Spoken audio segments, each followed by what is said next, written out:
Guys, just take comfort in knowing that you never had a choice. It's time for my 4K review of Collateral from Paramount. Stay tuned.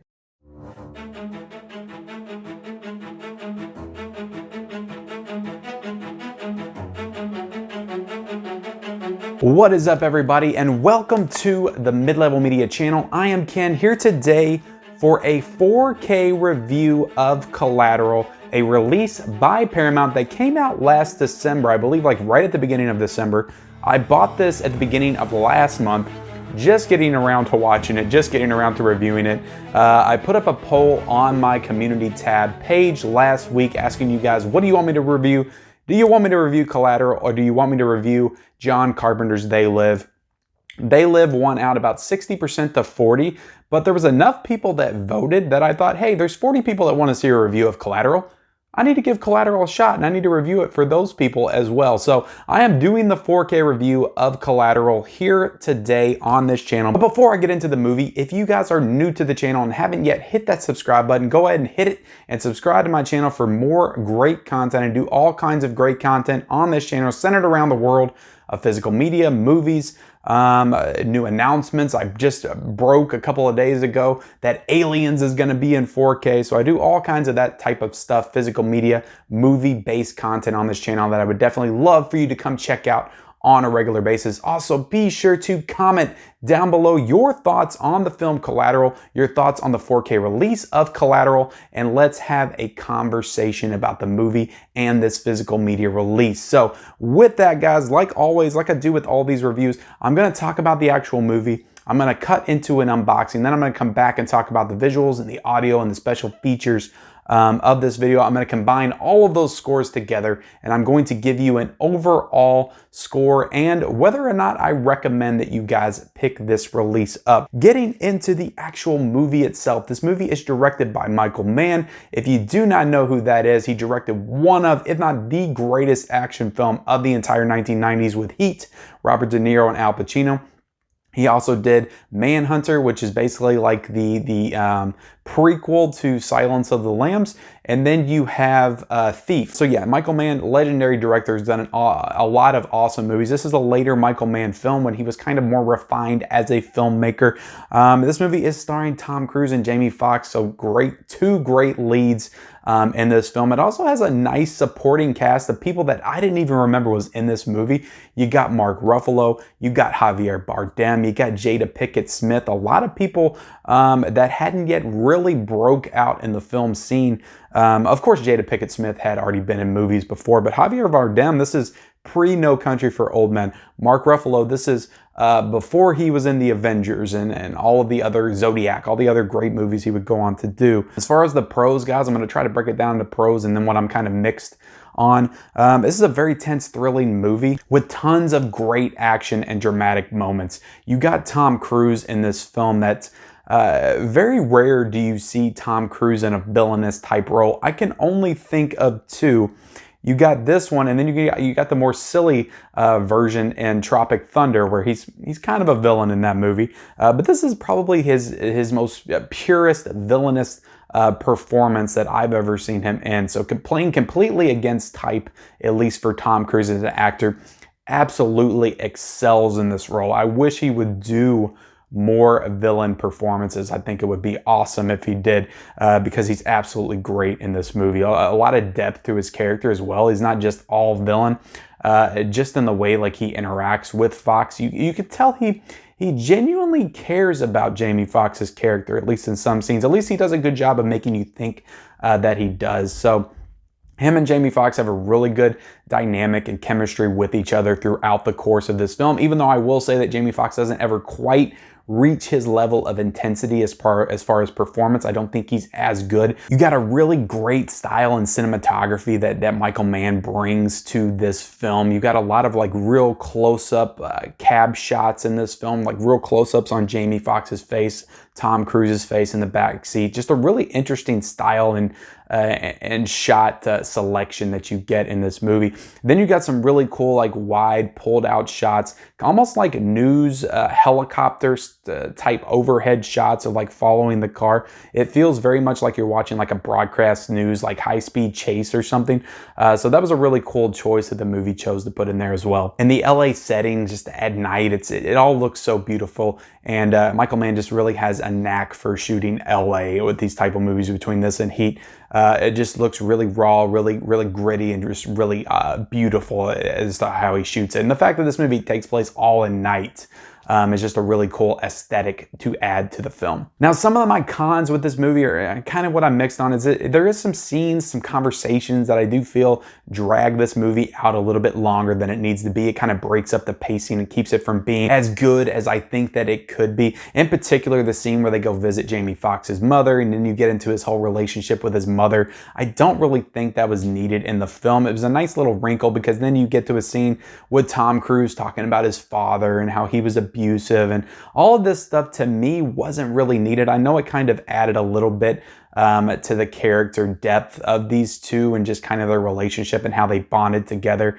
in the middle of this movie. It always seemed like these kind of movies like to do that kind of stuff just to kind of make you and help you connect to these characters. For me, it wasn't really necessary to include these scenes, and they could have easily been taken out because it kind of slowed down the suspense and the thrilling action and set piece moments in this movie. I like the overall score to this movie, but they also inject some weird like soundtracks into this film, in particular like the Audio Slave song that I just didn't feel fit in this movie. And I mean, I know it's the early 2000s and it was kind of like the alternative new wave of rock and roll and stuff was kind of prevalent during this time.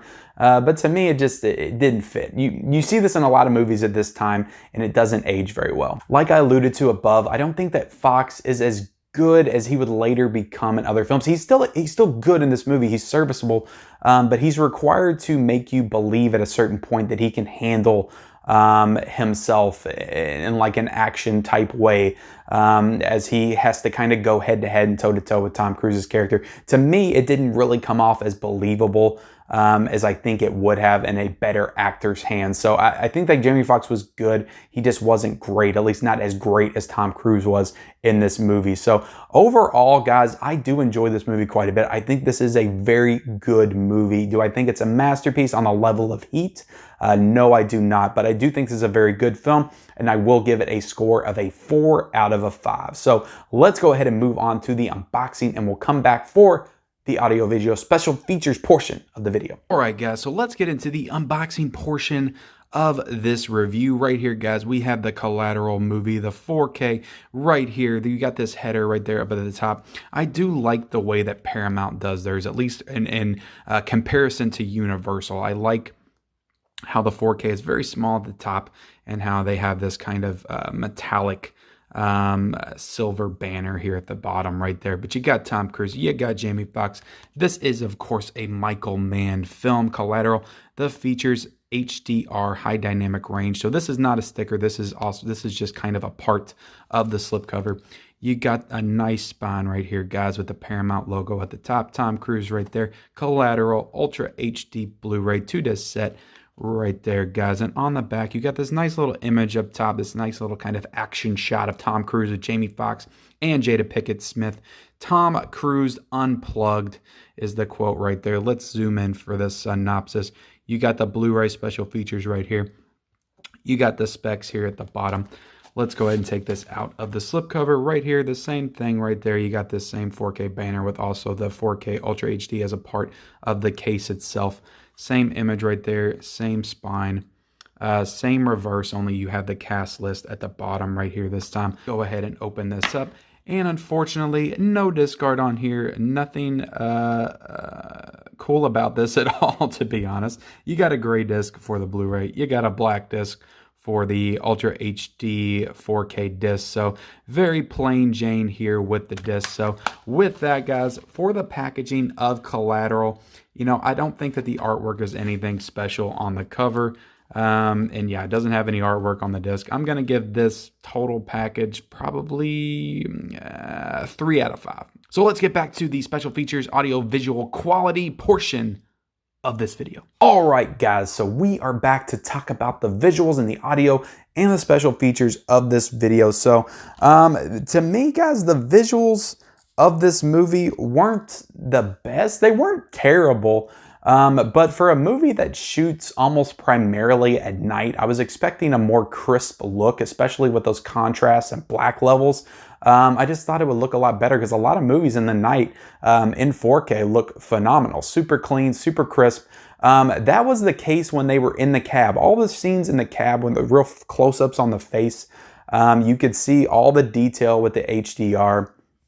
In those shots, but whenever they kind of panned out away from the car, when they would show people like walking in the distance, like you could see it just wasn't as clean and crisp in those moments. So as far as the visuals, guys, I gotta go a 4 out of 5. It's not terrible, but to me, it's just not worth the complete upgrade into 4K, and definitely not on the level of what it should have been, in my opinion. So moving on to the audio, I think the audio is very good, but again, don't feel to me to be as clean of a mix. So I'm going to give this the same score and do it about a 4 out of a 5. So there is no 7:1 Dolby Atmos in this. There's only 5:1 in English and French. So yeah, that's kind of interesting to note, I think. But moving on to the special features portion, this is a 3.5 out of 5 to me. I think that there are some good special features, but it's nothing new that wasn't included in past releases. There is a making of documentary. That's a pretty interesting documentary. There is commentary by Michael Mann. There are some deleted scenes, some shooting on location in Annie's office. So nothing that just really blows it out of the water in terms of like special features, new special features. So for that, I'm going to give it a 3.5 out of 5. I appreciate that they included some, but to me, they didn't put as many as needed to really make the special features kind of pop with this release. So with that, guys, that is a 4 out of 5 for the movie, a 3 out of 5 for the packaging, a 4 out of 5 for the visuals, a 4 out of 5 for the audio, and a 3.5 out of 5 for the special features, for an overall score of a 3.75 out of 5. So as far as do I recommend this or not, if you already have the Blu-ray, do I recommend the upgrade? Unless you just really love this movie and want this release, no, I probably don't, at least not right now at the $20 price point. So to me, this is a wait for the price drop as far as like how I'm recommending you purchasing this movie. So keep an eye out on my physical media report. When I update you guys on the deals, maybe this will drop in the coming months. And if it drops down to like 10 or 15, it's probably worth a pickup then if you are a fan of this film. But as far as for $20, I don't know if I can recommend it. So this is a wait for the price drop. This is a 3.75 out of 5 for this release. So with that, guys, I appreciate you guys watching. Please like this video. Also comment down below your thoughts on Collateral and the 4K release. And also be sure to subscribe to this channel if you haven't already for more great content. Turn on all bell notifications for future videos, and we'll see you next time.